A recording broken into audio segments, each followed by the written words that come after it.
साथियों नमस्कार। आप सभी का बहुत बहुत स्वागत है मेरे यूट्यूब चैनल जॉइन विद रोजगारशाला में। साथियों आपको पता है आने वाली प्राथमिक शिक्षक भर्ती उत्तर प्रदेश में, उसके लिए मैं आपके लिए एससीईआरटी की किताब से ईवीएस कंप्लीट करा रहा हूं और मैंने इसको क्लास 4 से स्टार्ट किया है। आज इसका दूसरा पार्ट है। तो साथियों में जो किताब में लिखा हुआ है उससे शॉर्ट नोट बना के लाया हूँ, वो आपकी परीक्षा के लिए अति महत्वपूर्ण साबित हो सकते हैं। साथियों ये बेसिक जानकारी है इस किताब की, लेकिन यहाँ से आप अपने बेस को कवर करने के बाद आगे जो हाई लेवल है उन सारी चीज़ों को सीखेंगे। तो साथियों आज दूसरा पार्ट है, देखते हैं इसमें क्या कहा गया है। साथियों अगर आपने मेरे यूट्यूब चैनल को सब्सक्राइब नहीं किया है तो आप इसको सब्सक्राइब कर लीजिए, क्योंकि मैं इसी प्रकार ईवीएस की, सोशल साइंस की और आपके लिए साइंस की जितनी भी बुक्स हैं एससीईआरटी की, उन सभी से शॉर्ट नोट्स बना करके आपके लिए कराता रहूँगा। तो साथियों स्टार्ट करते हैं आज की क्लास को। तो साथियों इसमें दिया है, सबसे पहला टॉपिक है जंतुओं में अनुकूलन। साथियों पढ़ते हैं जंतुओं में अनुकूलन क्या होता है। सबसे पहले देखेंगे साथियों अनुकूलन किसको कहते हैं। यानी कि प्रत्येक जीव उसके परिवेश के अनुसार तालमेल स्थापित करने के लिए होने वाले परिवर्तन को अनुकूल कहते हैं। कहने का मतलब यह है साथियों, जब कोई जीव अपने आप को किसी वातावरण में उसके हिसाब से परिवर्तित कर लेता है तो उसे क्या कहते हैं, अनुकूल कहते हैं। अब जीवों में जो अनुकूलन होता है उसके कारण क्या क्या हो सकते हैं साथियों।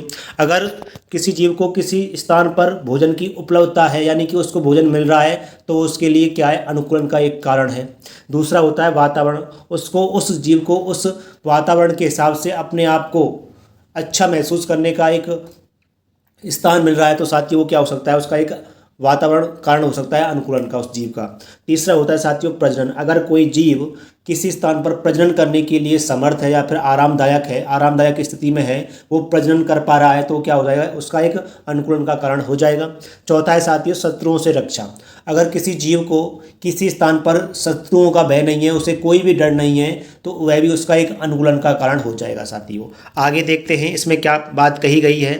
साथियों आगे कहा गया है कि अनुकूलन के कारण ही जीव जंतुओं को स्थान विशेष में रहने में मदद मिलती है। साथियों यानी कि जो अनुकूलन होता है उसी के कारण कोई जीव जंतु किसी स्थान पर रहता है। अगर उसके अनुकूल वातावरण नहीं होगा तो वह उस स्थान पर नहीं रह पाएगा। यही बात इसमें कही गई है साथियों। आगे इसमें दूसरा पॉइंट है साथियों वास के आधार पर जीवों का वर्गीकरण। यानी कि जो जीव होते हैं निवास स्थान के आधार पर जीवों का वर्गीकरण किस प्रकार से किया गया है। सबसे पहले देखेंगे साथियों जलचर एक्वाटिक कहते हैं साथियों। जो जीव जल में रहते हैं उनको क्या कहते हैं, जलचर कहते हैं। दूसरा होता है साथियों नभचर। जो जीव आकाश में भ्रमण करते हैं, आकाश में उड़ते हैं, उनको क्या कहते हैं साथियों, नभचर कहते हैं। और तीसरा है साथियों क्या, थलचर टेरेस्ट्रियल। साथियों जो जीव स्थल पर रहते हैं, जमीन पर रहते हैं, उसे क्या कहते हैं साथियों, थलचर कहते हैं। और चौथा है साथियों उभयचर, यानी कि एम्फीबियन। जो जीव जल में भी रहते हैं और स्थल पर भी रहते हैं, उनको क्या कहते हैं, हम उनको कहते हैं उभयचर। आगे देखते हैं साथियों एक अगला पॉइंट है, इसमें मछली के बारे में बात कर रहा है। साथियों मुझको ये बताइए कि जो मछली होती है वो कहाँ पर रहती है, यानी कि उसके अनुकूलन के हिसाब से कौन सा स्थान उसको सूट करता है साथियों, यानी कि उसके हिसाब से रहता है। तो साथियों जो मछली होती है वो क्या होती है, जलचर होती है।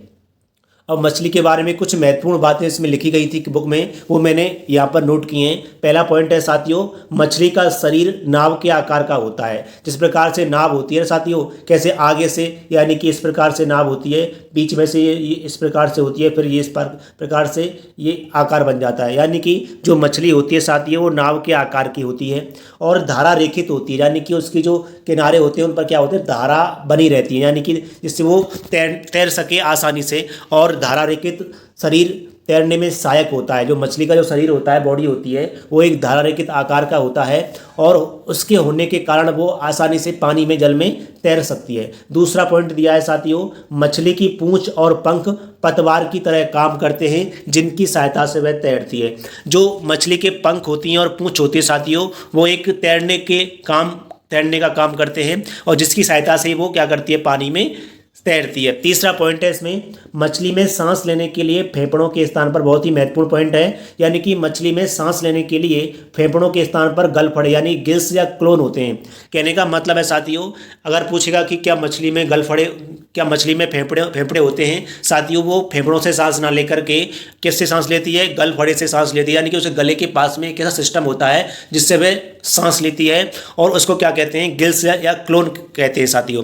अगला पॉइंट है मछली के बारे में, मछली की शरीर पर, यानी कि मछली के शरीर पर जलरोधी सल्क होते हैं। यानी कि जलरोधी का मतलब क्या होता है, यानी कि ऐसे सल्क होते हैं उसकी बॉडी पर जो जल उसकी बॉडी को नुकसान नहीं पहुंचा सकता है साथियों, और उसकी त्वचा को बचाता है। जो सल्क होते हैं जलरोधी, वो मछली की त्वचा को बचाते हैं, और उसकी जो आंखें होती हैं उस पर क्या होता है, निमेशक पटल होता है। वो निमेशक पटल क्या करता है, उसकी आंखों को, मछली की आंखों को जल से बचाता है। ये बात बहुत ही महत्वपूर्ण है, यानी कि उसकी जो शरीर होता है मछली का, उस पर क्या होता है, जलरोधी सल्क होते हैं, और जो उसकी त्वचा को बचाते हैं। वहीं उसकी आंखों पर क्या होता है, निमेशक पटल होती है जो पानी से आंखों को बचाती है साथियों। आगे देखते हैं, आगे एक प्रश्न पूछ रहा है साथियों, मुझको ये बताइए कि जो मछली होती है वो बार बार अपना मुंह खोलती है और बंद करती है, इसका कारण क्या होता है साथियों। बात समझिए, जो मछली होती है वो जल में बार बार अपना मुंह खोलती है और बंद करती है। इसका कारण ये है साथियों, क्योंकि अगर वो मुंह को बार बार नहीं खोलेगी तो सांस नहीं ले पाएगी, और सांस नहीं ले पाएगी तो जो पानी होता है साथियों वो अंदर जाएगा मुंह में, और पानी के द्वारा जो ऑक्सीजन उसके मुंह में जाती है तो वही उस सांस लेने में सहायक होती है साथियों। इसलिए वो क्या करती है, बार बार अपना मुंह खोलती है और बंद करती है। अगला इसमें दिया है साथियों, एक जंतु, क्या, रेगिस्तान का जहाज। इसके बारे में देखेंगे साथियों। अब मुझको ये बताइए, जो रेगिस्तान का जहाज होता है वो उसे क्या कहते हैं, ऊंट को क्या कहते हैं साथियों, रेगिस्तान का जहाज कहते हैं। दूसरी बात इसमें यह है, यानी कि वो कौन होता है, वो स्थल होता है, यानी कि वो नवचर नहीं, स्थल यानी कि थलचर होता है। यानी कि जो ऊंट होता है वो कौन होता है, थलचर होता है, यानी कि जमीन पर रहता है। अब इसमें पहला पॉइंट है ऊंट के बारे में, रेगिस्तान के जहाज के बारे में। ये सभी बातें साथियों एससीईआरटी की बुक में लिखी हुई हैं, वो मैं यहाँ नोट करके लेके आया हूँ आपके लिए। यानी कि रेगिस्तान में यातायात साधन के रूप में ऊंट का प्रयोग किया जाता है साथियों। यानी कि ये मरुस्थल में पाया जाता है। मरुस्थल का मतलब होता है जहाँ पर पेड़ पौधे बहुत कम मात्रा में मिलते हों, कम संख्या में मिलते हों, उसे क्या कहते हैं, मरुस्थल कहते हैं। तो जो रेगिस्तान में यातायात के साधन के रूप में ऊंट का प्रयोग किया जाता है। दूसरा पॉइंट है साथियों इसमें, ऊंट के पैर लंबे तथा गद्दीदार होते हैं जो उसे रेतीली भूमि पर मीलों चलने अथवा दौड़ने में सहायता करते हैं, इसलिए ऊंट को रेगिस्तान का जहाज कहा जाता है। यानी कि जो ऊंट होता है उसके जो पैर होते हैं वो लंबे होते हैं और नीचे से साथियों चौड़े होते हैं। उसका क्षेत्रफल यानी कि उसका जो पैरों का क्षेत्रफल होता है नीचे से वो ज़्यादा चौड़ा होता है, और उसी के कारण गद्देदार कहे जाते हैं, और उसी के कारण वह रेतीली भूमि में लगातार चलता चला जाता है साथियों। अगला पॉइंट है इसमें, तीसरा पॉइंट है ऊंट। यह बहुत महत्वपूर्ण बात है साथियों, ऊंट के कुबड़ में भोजन चर्बी वसा के रूप में संचित रहता है। भोजन ना मिलने पर ऊंट इसी का प्रयोग करता है साथियों। ये बात बहुत ही महत्वपूर्ण है। जो अब लोग भ्रम में रहते हैं कि जो ऊंट होता है उसके कुबड़ में जल पाया जाता है, नहीं साथियों। जो ऊंट का कुबड़ होता है उसमें भोजन रहता है चर्बी युक्त, बहुत सारा चर्बी वसा युक्त भोजन रहता है, और जब ऊंट को लगातार अगर भोजन नहीं मिलेगा तो वह उस इकट्ठे वसा युक्त भोजन से अपने शरीर का निर्वाह करता है साथियों। वहीं इसमें दूसरा पॉइंट लिखा है कि ऊंट अपने आमाशय में स्थित विशेष थैलियों में पानी संचित कर लेता है, जिससे वह रेगिस्तान में कई दिनों तक पानी के बिना जीवित रह सकता है। ये बात क्या है, जो आमाशय होता है ऊंट का, उसमें वह पानी की विशेष थैलियों को रखता है। इमरजेंसी आपातकाल की स्थिति में वह उस पानी का प्रयोग करता है और अपने जीवन को जीवित रखता है साथियों। ये बात हमेशा याद रखेंगे। कुबड़ में चर्बी युक्त भोजन रखता है और आमाशय में क्या रखता है, पानी रखता है, जल रखता है। आगे देखते हैं साथियों। अगला पॉइंट है कि पत्थर के नीचे छिद्रों या दरार में रहने वाले जंतुओं में अधिकांश की त्वचा मोटी होती है, जो शरीर के पानी के ह्रास को रोकती है, जैसे कि सर्प, मकड़ियाँ, चूहे, कीट व छिपकलियाँ। साथियों आपने कभी देखा होगा बहुत सारे जीव जंतु क्या होते हैं, पत्थरों के नीचे रहते हैं, छिद्रों में रहते हैं। क्यों साथियों, क्या होता है, जो ये जीव जंतु होते हैं इनकी जो स्किन होती है, त्वचा होती है, वो कैसी होती है, मोटी होती है, जिससे कि इनके शरीर को कोई हानि ना पहुंच सके। ऐसे कौन कौन से जंतु होते हैं साथियों, वो सर्प होता है, मकड़ियाँ होती हैं, चूहे होते हैं, कीट व छिपकलियाँ होती हैं। अगला पॉइंट दिया है साथियों, ठंडे क्षेत्रों में पाए जाने वाले जंतुओं के शरीर की त्वचा मोटी होती है। मोटी त्वचा के नीचे वसा की परत और त्वचा के ऊपर घने लंबे बाल पाए जाते हैं जो इन्हें ठंड से बचाते हैं, जैसे याक, भेड़, पहाड़ी बकरी तथा भालू।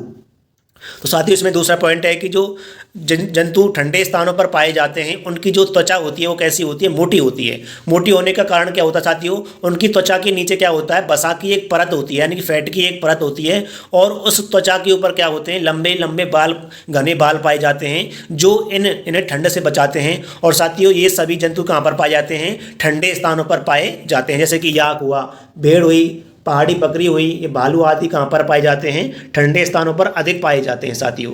अगला पॉइंट देखते हैं साथियों, अगला दिया है वर्ड्स के बारे में, यानी कि पक्षियों के बारे में। अब मुझको ये बताइए पक्षी कौन होते हैं साथियों, पक्षी होते हैं नभचर जो कि आकाश में उड़ते हैं। अब इनके बारे में कुछ चर्चा की गई थी उस किताब में, वह वहाँ से कुछ नोट करके लेके आया हूँ आपके लिए। जैसे कि इसमें पहला पॉइंट है कि प्रत्येक पक्षी के शरीर में एक जोड़े पंख होते हैं जो उन्हें उड़ने में सहायता प्रदान करते हैं, और वास्तव में उनके अग्रपाद का रूपांतरण ही पंखों के रूप में हो जाता है। कहने का मतलब यह है साथी, जो पक्षी होते हैं उनके जो अगले पैर होते हैं वो पहले क्या थे, जैसे मनुष्य था, मनुष्य पहले कैसा था, वह अपने दोनों हाथों और पैरों का इस्तेमाल चलने में किया करता था। लेकिन बाद में क्या हुआ, जैसे जैसे समय व्यतीत होता गया वो अपने अगले हाथों का प्रयोग करने लगा। इसी प्रकार जो पक्षी होता है उसके जो अगले पाद होते हैं, पैर होते हैं, पहले वे क्या थे, पहले वे मतलब चलने में ही प्रयोग होते थे, लेकिन धीरे धीरे क्या हो, पंख के रूप में रूपांतरण हो गया उनका, यानी कि पंखों में उनका रूप परिवर्तित हो गया साथियों। आगे देखते हैं, अगला पॉइंट है पक्षियों के शरीर की आकृति धारा रेखित होती है जो उड़ने में सहायक होती है साथियों। जो पक्षियों के शरीर की जो आकृति होती है साथियों कैसी होती है, धारा रेखित होती है, यानी कि धारा के आकार में उन पर एक रेखा के आकार की धाराएं बनी होती हैं जो उनमें उड़ने में सहायक होती है साथियों। अगला पॉइंट है पूंछ उड़ते समय दिशा बदलने एवं नीचे उतरने में सहायक होती है साथियों। जो पूंछ होती है, तो जो पूंछ क्या करती है, जब उड़ते हैं वो तो उनकी दिशा बदलने में सहायता करती है और नीचे उतरने में क्या करती है, सहायता करती है। अगला पॉइंट है जो पक्षी होते हैं इनकी हड्डियाँ हल्की होती हैं और खोखली होती है साथियों, जो उनके शरीर को हल्का करने में मदद करती हैं।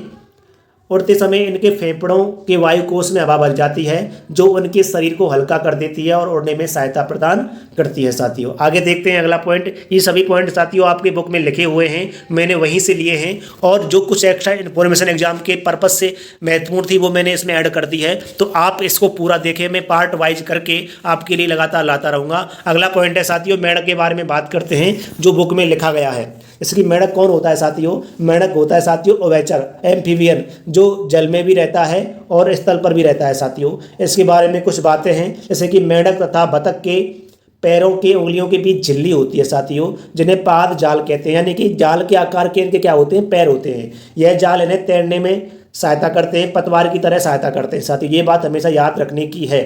अगला पॉइंट है इसमें मेंढक एक उभयचर जीव है साथियों, जो जल में भी रहता है और स्थल पर भी रहता है, जो जल में त्वचा से शोषण करता है। ये बात महत्वपूर्ण है, जो मेंढक होता है वो शोषण कैसे करता है साथियों, अपनी त्वचा से करता है, और स्थल पर फेफड़ों से शोषण करता है, यानी कि उसमें अगर वह जल में रहेगा तो त्वचा से सांस लेगा, जैसे ही वो स्थल पर रहेगा तो फेफड़ों से सांस लेगा साथियों। ये बात ध्यान रखने की है मेंढक की, अगर जल में तो त्वचा से और स्थल पर तो फेफड़ों से। आगे बात करते हैं साथियों, आगे पौधों के बारे में कुछ बातें की गई है, इनके पौधे के विभिन्न कार्य एवं उसके भाग साथियों। अब इसमें कहा गया है कि पौधे के जमीन के अंदर का भाग जड़ तंत्र कहलाता है। आप जानते होंगे जमीन के ऊपर का भाग साथियों प्रवाह तंत्र यानी कि प्रवाह तंत्र कहलाता है। कहने का मतलब है अगर नीचे है जो भाग उसे जड़ कहते हैं, और जड़ से ऊपर यानी कि ऊपर है उसे क्या कहते हैं, प्रवाह तंत्र कहते हैं साथियों।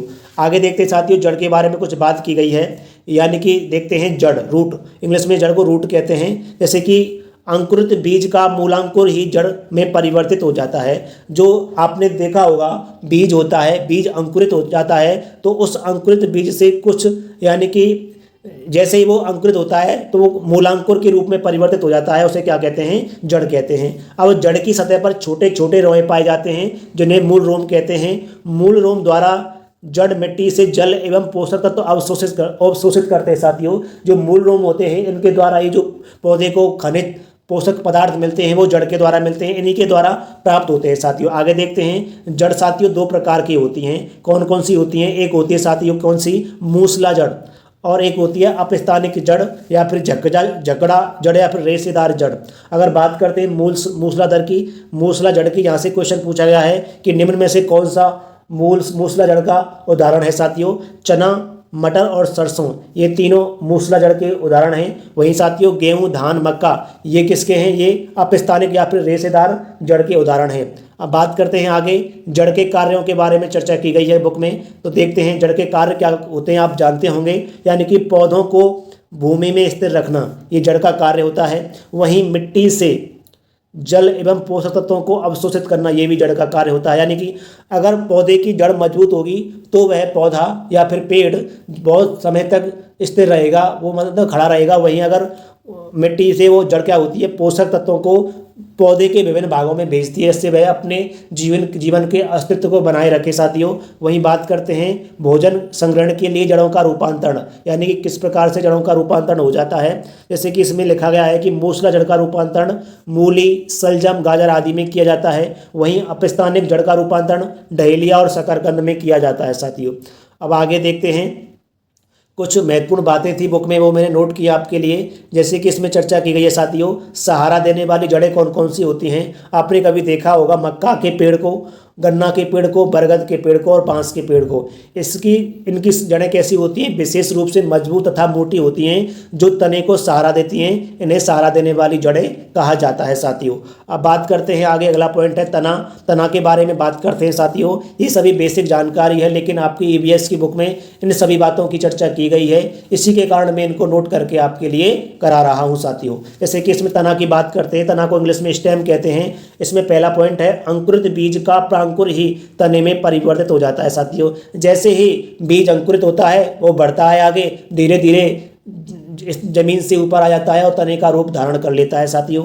तना प्ररोग तंत्र का सबसे दृढ़ भाग होता है, जिसे स्तंभ भी कहते हैं साथियों। वहीं तने में गांठ जैसी रचना को पर्व संधि कहते हैं। निकटतम दो पर्व संधियों के बीच के स्थान को क्या कहते हैं साथियों, पर्व कहते हैं। ये बात हमेशा याद रखने की है। आगे देखते हैं साथियों, तने के कार्य क्या क्या होते हैं, इनकी चर्चा की गई है।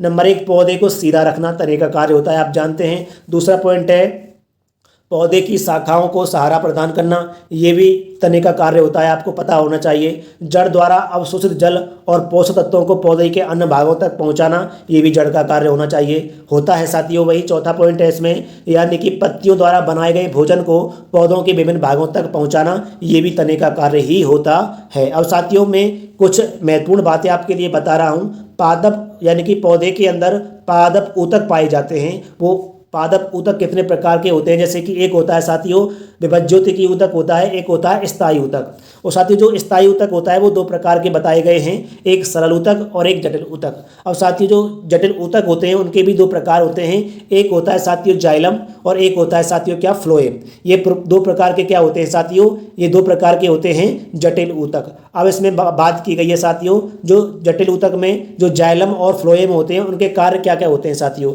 अब हमेशा याद रखेंगे, जो जाइलम होता है ना, वो जाइलम जल और खनिज लवणों को, खनिज तत्वों को वो जड़ से पत्तियों तक पहुंचाने का कार्य कौन करता है, जल को और खनिज लवणों को जड़ से पत्तियों तक पहुंचाने का काम, यानी कि नीचे से ऊपर तक पहुंचाने का काम कौन करता है, जाइलम करता है साथियों। वही बात करते हैं फ्लोएम की, जो फ्लोएम होता है साथियों वह भोजन पत्तियों से, यानी कि जो फ्लोएम होता है वो भोजन को पत्तियों के द्वारा, पत्ती भोजन बनाती है पौधे के अंदर, तो वो बनाए गए भोजन को पौधे के विभिन्न भागों में पहुंचाने का काम कौन करता है साथियों, फ्लोएम करता है। यानी कि जल जाइलम पहुंचाता है और खनिज लवण पहुंचाता है, वही फ्लोएम भोजन, बनाए गए भोजन को पत्तियों के द्वारा पौधों के विभिन्न भागों तक पहुंचाने का काम कौन करता है, फ्लोएम करता है। वहीं साथियों एक बात हमेशा एक्स्ट्रा मैंने बताई है, ध्यान रखेंगे, जो पौधा होता है या पेड़ होता है, अगर उसकी उम्र का पता लगाया जाता है उसे क्या कहते हैं, डेंड्रोक्रोनोलॉजी कहते हैं। क्या कहते हैं, डेंड्रोक्रोनोलॉजी। क्या कहते हैं, पौधों या पेड़ की उम्र पता लगाने को क्या कहते हैं, डेंड्रोक्रोनोलॉजी। आगे देखते हैं साथियों, अब आगे एक बात कही गई है कि भोजन संग्रहण के लिए तने का रूपांतरण साथियों, जैसे कि आपको पता होना चाहिए, जो जमीन के अंदर क्या होता है, भोजन का संग्रहण होता है पौधे का, और भूमिगत तना के अंदर क्या होता है, भोजन का संग्रहण होता है, यानी कि भोजन को इकट्ठा बना करके रखा जाता है, यानी कि पैदा किया जाता है। वहीं जैसे कि आलू होता है, अदरक होता है, हल्दी, प्याज, अरबी, बंडा आदि ये क्या होते हैं, ये सभी क्या होते हैं साथियों, तना के रूप में होते हैं। आलू हमेशा तना के रूप में होता है, और अदरक, हल्दी, प्याज, अरबी सब ये सभी तना के उदाहरण हैं साथियों। अब बात करते हैं, इसमें एक ट्रिक हमेशा याद रखें ना, अगर पूछे कि निम्न में से कौन सा तना होता है, तो इसमें एक ट्रिक याद रखना हमेशा ये है कि हद कर दिया आपने, यानी कि हल्दी, आलू, प्याज और आपका अरबी और अदरक, ये सभी क्या होते हैं, तना के उदाहरण होते हैं साथियों। अब बात करते हैं आगे पत्ती की। पत्ती का कार्य क्या होता है साथियों, पत्ती को इंग्लिश में क्या कहते हैं, लीफ कहते हैं। जैसे कि इसमें अधिकांश पत्तियां हरे रंग की होती हैं साथियों। वैसे आप इन सभी बातों को जानते होंगे, लेकिन मैं इनको बुक से करा रहा हूँ, तो मेरा काम कराने का है, तो मैं सिस्टम के द्वारा कराऊंगा, यानी कि धीरे धीरे जो बेसिक चीज़ें हैं उनको कराऊंगा, उसके बाद जो एडवांस बताई गई हैं उन सभी को कराऊंगा। इसलिए आप इसको इग्नोर ना करें, सबसे पहले अपने बेसिक को कंप्लीट करते चले जाएं। यानी कि देखते हैं, अधिकांश पत्तियां हरे रंग की होती हैं, इनका रंग पर्णहरित यानी कि क्लोरोफिल नामक वर्णक के द्वारा के कारण होता है। जो पत्ती होती है, पूछता है कि पत्तियों का हरा रंग क्यों होता है, तो इसमें एक वर्णक पाया जाता है जो उसे रंग प्रदान करता है, क्लोरोफिल के कारण। और इसमें एडवांस में अगर पूछेगा तो पूछ लेगा कि क्लोरोफिल में कौन सा तत्व पाया जाता है साथियों। कई परीक्षाओं में पूछा गया प्रश्न है, तो क्लोरोफिल में मैग्नीशियम नामक तत्व पाया जाता है। वही बात करते साथियों, पत्तियों का रंग पीला होता है, किसके कारण, कैरोटीन के कारण पत्तियों का रंग पीला होता है। वहीं इसमें एक पर्णाधार होता है साथियों, पर्णाधार, वह भाग जैसे पत्ती तने से लगी रहती है उसे क्या कहते हैं, पर्णाधार कहते हैं। वहीं इसमें एक पर्ण फलक होता है। पत्ती का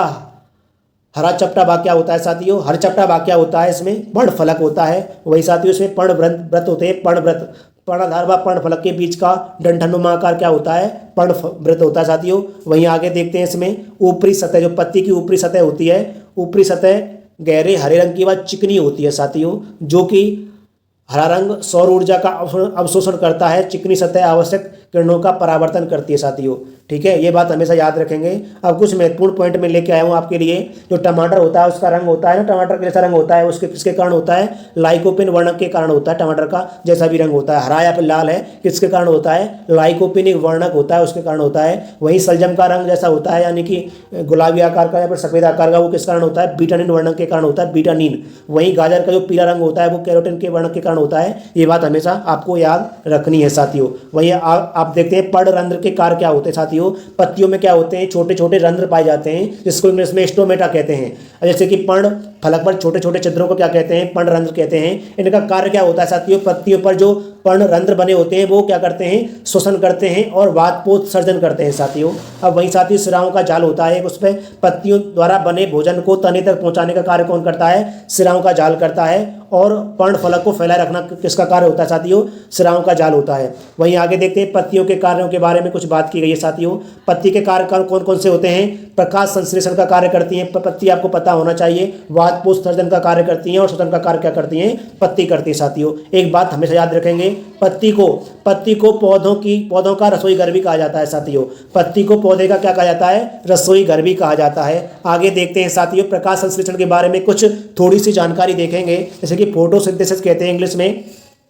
पत्तियां सूर्य के प्रकाश की उपस्थिति में जल, क्लोरोफिल, कार्बन डाइऑक्साइड से क्रिया करके भोजन बनाती हैं। इसी प्रक्रिया को प्रकाश संश्लेषण कहा जाता है। वहीं दूसरा पॉइंट है इसमें, इस क्रिया में ऑक्सीजन का उत्सर्जन होता है। यह केवल दिन में होती है साथियों, रात में नहीं होती है। इसलिए रात में पौधों पेड़ों के नीचे नहीं सोना चाहिए साथियों। जो पौधे या पेड़ होते हैं वो क्या करते हैं, ऑक्सीजन का उत्सर्जन करते हैं, और यह क्रिया केवल दिन में होती है, यानी कि दिन में ही वो ऑक्सीजन छोड़ते हैं। रात में क्या छोड़ते हैं, रात में वो कार्बन डाइऑक्साइड छोड़ते हैं। इसलिए रात में पेड़ या पौधों के नीचे नहीं सोना चाहिए साथियों। अगला पॉइंट है, प्रकाश संश्लेषण की क्रिया में क्लोरोफिल केवल बैंगनी, नीला और लाल रंग ग्रहण करता है साथियों। प्रकाश संश्लेषण सबसे ज़्यादा लाल रंग में होता है। पूछा गया प्रश्न है, प्रकाश संश्लेषण सबसे ज़्यादा लाल रंग में होता है और सबसे कम बैंगनी रंग में होता है। ये प्रश्न पूछे गए हैं साथियों। आगे देखते हैं अगला पॉइंट क्या कह रहा है। अगला पॉइंट कह रहा है साथियों, प्रकाश संश्लेषण की दो अवस्थाएं होती है। कौन कौन सी होती हैं, प्रकाश की उपस्थिति में क्लोरोफिल के ग्रेना में